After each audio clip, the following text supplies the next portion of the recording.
हे guys, welcome back once again. दोस्तों, आज की कहानी जो एक्सप्लेन करने जा रहे हैं उसका नाम है 15 मिनट ऑफ वॉर। तो कहानी की शुरुआत होती है जुबूती नाम के शहर से जो ईस्ट अफ्रीका में मौजूद है, जहाँ पर हम एक स्कूल बस को देखते हैं।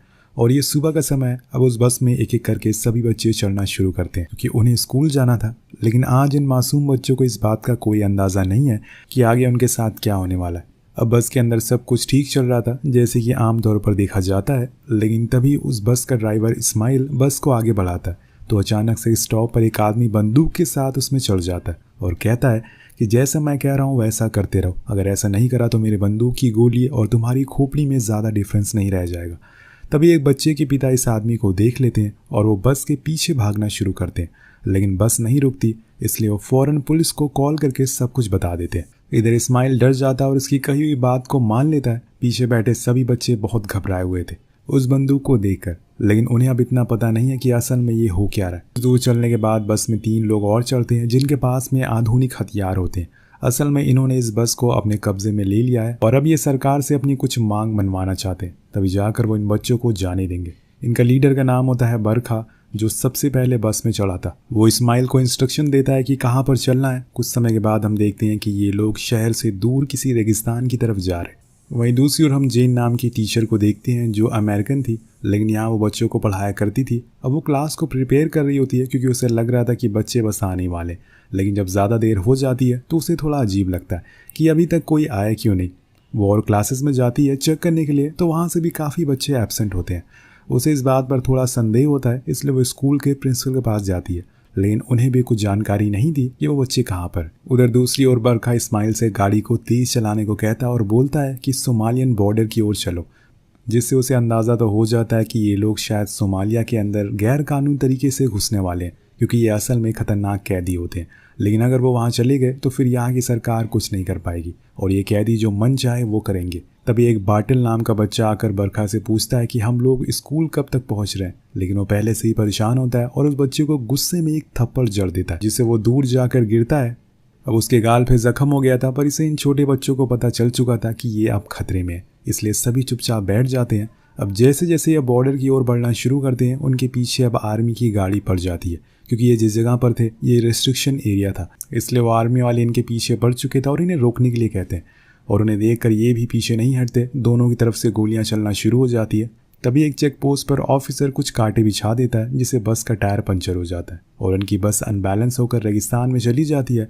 अब आर्मी वाले इनके करीब नहीं आते क्योंकि उन्होंने बच्चों को देख लिया था, इसलिए यहाँ बरखा अब इस्माइल से कहता है बस से उतरो और वहाँ जाकर सभी को बता दो कि अगर किसी ने चालाकी करने की कोशिश करी तो 1 घंटे में एक बच्चा मरेगा, इसलिए हमें जितनी जल्दी हो सके सोमालिया के अंदर जाने दो, उतना बेहतर होगा तुम सबके लिए। इस्माइल भागते हुए उन लोगों के पास जाता है और उन्हें सब बता देता है। अब वहाँ से न्यूज़ जाती है फ्रेंच अथॉरिटी को, जो फ़ौरन एक टीम को असेंबल करने का ऑर्डर देते हैं, क्योंकि स्नाइपर की होगी, क्योंकि वो कॉम्बैट फाइट नहीं कर सकते, क्योंकि इसमें बच्चे भी मारे जा सकते थे। अगले सीन में हम एंड्री नाम के एक आदमी को देखते हैं जिसकी बेटी का कुछ दिन पहले ही ऑपरेशन हुआ था और इसी समय वो हॉस्पिटल में ही होता है। लेकिन उसी समय उसे अपने ऑफिस से कॉल आता है और उसे अपनी टीम के साथ फ़ौरन हेडक्वार्टर आने को कहा जाता है। एंड्रे जब उन बच्चों के बारे में सुनता है तो वो अपने इस दर्द को भुला देता है और फ़ौरन अपनी टीम के साथ हेडक्वार्टर पहुंचता है, जहां पर उन्हें बताया जाता है कि ये टोटल 4 लोग हैं जिनकी डिमांड है कि इन्हें एक बस के साथ सोमालिया के अंदर जाने दिया जाए, जहाँ पर इनके लोग इनका इंतज़ार करें। लेकिन हम ऐसा नहीं कर सकते क्योंकि ये बहुत ही खतरनाक लोग हैं और वहाँ जाने के बाद ये फिर से कुछ ना कुछ ज़रूर करेंगे,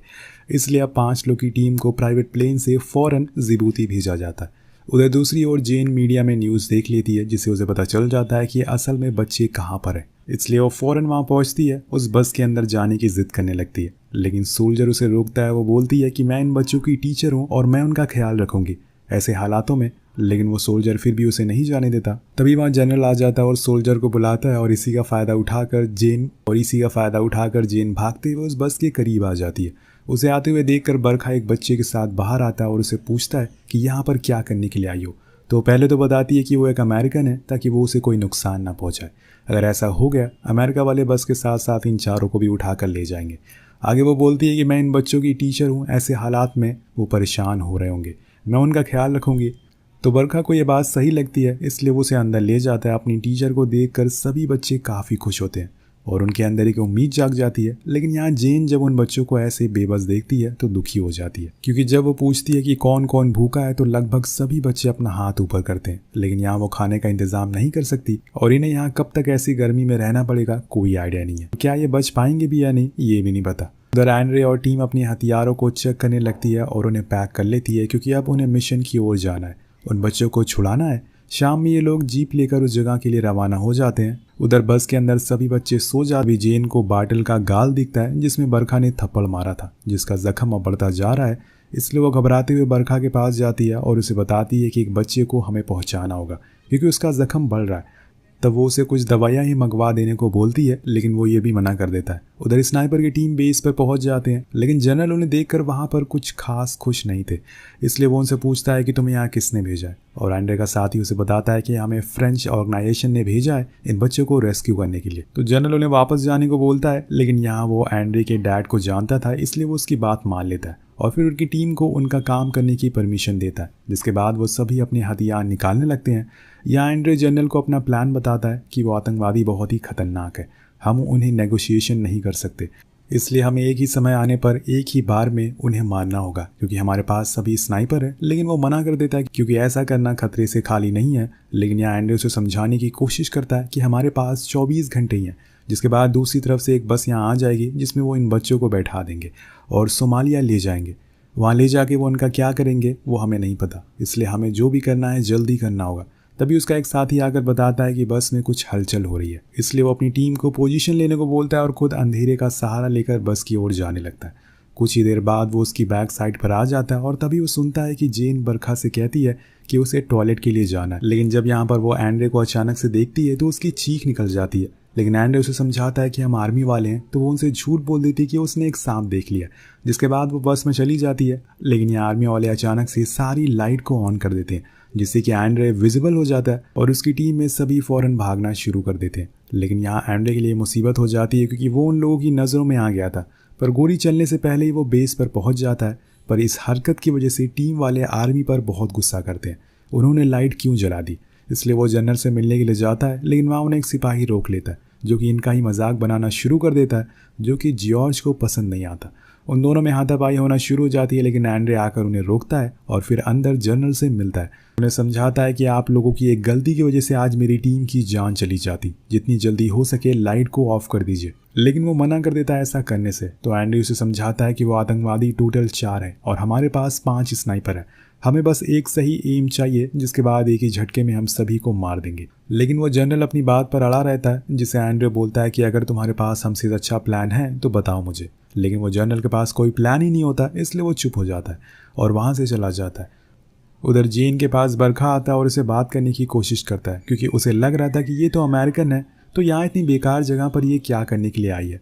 वो उसे समझाती है कि मेरे लिए बच्चे ज़्यादा इंपॉर्टेंट है, अमेरिका और जिबूती नहीं। मैं चाहती हूँ कि सारे बच्चे पढ़ें और एक अच्छे इंसान बने। लेकिन यहाँ बरखा का कहना था कि वो एक अच्छी लड़की है और उसके लिए जगह ठीक नहीं है, पर वो बात को टाल देती है। इधर हम देखते हैं कि एंड्रे फिर से जनरल के पास जाता है और उन्हें अपने प्लान के बारे में फिर से एक बार सोचने को बोलता है, क्योंकि इससे उन सभी बच्चों की जान बच सकती है और वो सारे आतंकवादी भी मारे जाएंगे। कुछ देर सोचने के बाद वो हाँ कर देता है, जिसके बाद वो सभी अपनी बंदूकों में गोलियां भरना शुरू करते हैं। लेकिन तभी उनके पास फ्रेंच अथॉरिटी से कॉल आ जाती है, जिन्हें ऑर्डर देते हैं कि अभी कुछ नहीं करना है, तुम लोगों को पहले हमें उन आतंकवादियों से बात करनी है, हमें जानना है कि वो लोग क्या चाहते हैं, उनकी क्या डिमांड है, अगर हम वो पूरा कर पाए तो कर देंगे। ये सुनकर एंड्रे गुस्से में आ जाता है, क्योंकि इसमें वो बच्चों को नुकसान पहुंचा सकते हैं। लेकिन अब वो रुकने वाला नहीं है, अगर उसने किसी के ऑर्डर का वेट किया तो बहुत देर हो जाएगी। इसलिए वो अगले दिन बिना ऑर्डर के ही निकल जाता है और अपनी टीम को लेकर एक ऊंची जगह पर जाकर बैठ जाता है और उन्हें पोजीशन लेने के लिए कहता है। उन्हें अब हर सेकंड उन आतंकवादियों के ऊपर नज़र रखनी है, आखिर वो क्या क्या कर रहे हैं, और जैसे कि वो उन बच्चों को किसी भी तरह का नुकसान पहुंचाएंगे, हम एक साथ ही 4 गोली चलाएंगे और सभी मारे जाएंगे। अब उसके साथ ही उसकी बात मान लेते हैं और अपनी उंगलियां ट्रिगर से बिना हटाए वहीं बैठे रहते हैं, बिना हिला डुले। कुछ देर बाद आर्मी का एक आदमी उन बच्चों के लिए खाना लेकर जाता है, पर वहाँ जाकर वो उनसे नेगोशिएशन पर बात करने लगता है। लेकिन वो नहीं मानते और तभी एक बच्ची उस आदमी के पीछे जाकर छुप जाती है और कहती है कि उसे यहाँ से बाहर निकलना है। अब ये देखकर बरखा अपना आपा खोने लगता है। वो उस बच्ची पर बंदूक तान देता है, जिससे सभी बच्चे चिल्लाना शुरू कर देते हैं। जिन्हें जेन चुप कराने की कोशिश करती है पर कोई फायदा नहीं था। तो यहाँ बरखा गुस्से में आकर उस आदमी को वहीं गोली मार देता है। अब ये पांचों लोग अगर चाहते तो ये उन्हें मार सकते थे, लेकिन ये चीजें बहुत जल्दी हो जाती है, जिससे उन्हें सोचने का भी समय नहीं मिलता। इसके बाद एंड्रे उस जगह से उठकर जनरल के पास जाता है और उन्हें बताता है कि उन लोगों ने आपके एक बंदे को मार दिया है। आप क्यों नहीं कुछ कर रहे, आप ऐसे चुपचाप क्यों बैठे हैं। उधर जेन बाहर निकल कर फिर से बरखा के पास जाती है और उसे बताती है कि उस बच्चे की हालत अब और बुरी होती जा रही है, इसलिए हमें उसे बेस पर ले जाना पड़ेगा या फिर यहाँ कोई मेडिकल टीम बुलानी होगी। लेकिन वो उसके पास आकर कहता है कि ऐसा कुछ नहीं होगा, जो जहाँ पर है वहीं रहेगा, इससे ज़्यादा होशियारी करने की ज़रूरत नहीं है। उधर एंड्रे बेस पर कहता है कि हमारे पास बहुत ही कम समय है, क्योंकि सोमालिया की तरफ से किसी भी समय वो बस आ सकती है, जिसके बाद हमारे हाथों में कुछ नहीं रहेगा। तो जनरल कहता है कि हमारे पास परमिशन नहीं है शूट करने की, इसलिए तुम्हारे लिए भी अच्छा होगा कि तुम वहीं वापस चले जाओ जहाँ से आए हो। तभी वहाँ पर जेन आ जाती है बार्टल के साथ, यानी कि बरखा ने उसकी बात मान ली है। इसके बाद वो उसे इलाज के लिए भेजता है। यहाँ पे एंड्रे उसे बात करने की कोशिश करता है और उससे पूछता है कि उन लोगों को क्या प्लान है। वो बस सोमालिया के बॉर्डर को क्रॉस करने के लिए ये सब कर रहे हैं, लेकिन उसके बाद उन बच्चों का क्या करेंगे ये मुझे नहीं पता। तो एंड्रे उसे हौसला देता और कहता है कि तुम चौकन्ना रहना, हम किसी भी समय हमला कर सकते हैं। जिसके बाद वो फिर से बस में चली जाती है और यहाँ पे एंड्रे की टीम दोबारा से अपनी पोजीशन ले लेती है। हर स्नाइपर का स्कोप उन आतंकवादियों की खोपड़ी पर टिका हुआ था। वो सब एंड्रे के हाँ का इंतजार कर रहे थे, लेकिन वो उन्हें मना करता है और थोड़ा और सब्र करने को बोलता है। अगर जैसे हालात और बिगड़े तो वो इस कदम को उठाएंगे। कुछ देर हो जाती है और तभी एंड्रे देखता है कि बस अब उन आतंकवादियों की ओर आ रही है, जिसमें इनके और साथी मौजूद हैं। इसलिए वो अब निशाना लगाना शुरू कर देता है, क्योंकि उन्हें पता चल चुका था कि अब वो समय आ गया है। इसलिए एंड्रे के शूट कहने पर ही सभी स्नाइपर एक साथ गोली चलाते हैं और फिर बूम, सभी मारे जाते हैं। सभी आतंकवादी मारे जाते हैं। जेन फौरन बच्चों को चेक करती है कि कहीं किसी को चोट तो नहीं लगी है, लेकिन सभी लोग सही सलामत थे। वो उन्हें भरोसा दिलाती है कि अब हम यहाँ से जाने वाले, लेकिन कहानी तो अभी शुरू हुई है दोस्तों। अगर सोमालियन बॉर्डर पर इन आतंकियों के साथी को पता चल चुका था कि कुछ गड़बड़ है, लेकिन समय रहते ही वो उसे भी मार गिराते हैं। लेकिन अब उसकी वजह से वहां पर जंग छिड़ जाती है। वो अंधाधुंध गोलियां चलाना शुरू कर देते हैं, जिसमें इनके कुछ साथी जख्मी हो जाते हैं। लेकिन ये लोग भी हार नहीं मानते। वो अपनी एक ही शॉट से एक बंदे को गिरा रहे थे। वो सब इतनी सारी गोलियां चलाकर भी कुछ नहीं कर पा रहे थे, क्योंकि दुश्मनों की तादाद बहुत ज़्यादा थी। अब यहाँ की कमान एंड्रे संभालता है और कुछ बंदे बस की ओर जाने लगते हैं ताकि वो बच्चों को सही सलामत निकाल सके। लेकिन गोलियां अभी भी चलती जा रही थी। अब दुश्मन की संख्या कम होने लगी थी, क्योंकि बस से और पहाड़ी से दोनों ओर से गोली चल रही थी। इसलिए वो समझ जाते हैं कि अब जीतना मुश्किल है। और तब तक एंड्रे भी बस के पास आ गया था और तभी कुछ लोग बस में नेट फेंक देते हैं। लेकिन सही मौके पर सोल्जर उसे बाहर फेंक देते हैं। उस नेट को बाहर फेंक देते हैं, जिससे सभी की जान बच जाती है। और अब दुश्मन वहां से भागना शुरू कर देते हैं। इसी का फायदा उठाकर एंड्रे सभी बच्चों को गाड़ी में बैठाने लगता है। लेकिन जब उसकी नज़र एक छोटी बच्ची पर पड़ती है तो वो पूरी तरह से टूट जाता है। उस बच्ची को गोली लग गई थी और उसकी जान बिना किसी वजह से चली गई थी। वो अपनी गोद में उसे पकड़कर रोने लगता है, क्योंकि वो बेकसूर थी। इसके बाद वो जनरल के पास जाता है, जो उसे कांग्रेचुलेट करते हैं इस मिशन को पूरा करने के लिए। लेकिन वो उसे गुस्से में कहता है कि तुम कैसे इंसान हो, तुम्हें किसी बात से फ़र्क पड़ता भी है क्या नहीं? तुम्हारी वजह से एक बच्ची की जान चलेगी। हम सिर्फ 5 लोग थे और वो बहुत सारे, कम से कम हमारी मदद के लिए तो आना चाहिए था। तो जनरल कहता है कि मुझे भी उस बच्ची के लिए बुरा लगा, लेकिन अगर हम गोली चलाते तो दोनों देशों में जंग हो जाती। मुझे भी ऊपर से ऑर्डर आया था, जिन्हें मैं फॉलो कर रहा था। अब सारे बच्चों को एयरपोर्ट पर लाया जाता है, जहाँ पर इन बच्चों के माँ बाप उनका इंतज़ार कर रहे थे। वो सभी बच्चों को देखकर बहुत ही खुश होते हैं और उन्हें गले से लगा लेते हैं। वहीं जेन एंड्रे को थैंक यू कहती है, क्योंकि उसकी ही दिलेरी की वजह से आज इन बच्चों की जान बच पाई। अगर वो आर्मी के भरोसे बैठे रहते तो आज शायद कोई नहीं बचता। वो जाते जाते उसका फिर से एक बार शुक्रिया करती है। अब कहानी के आखिर में बताया जाता है कि ये पूरी कहानी एक सच्ची घटना पर आधारित है और एंड्रे की टीम को लोग गीगा के नाम से जानते हैं, जिन्होंने पिछले 4 सालों में तकरीबन 600 हॉस्टेज को बचाया है, जिसके साथ ये कहानी का अंत हो जाता है। तो आपको कहानी कैसी लगी नीचे कमेंट करके ज़रूर बताएगा। मिलते हैं अगली वीडियो में। Peace out.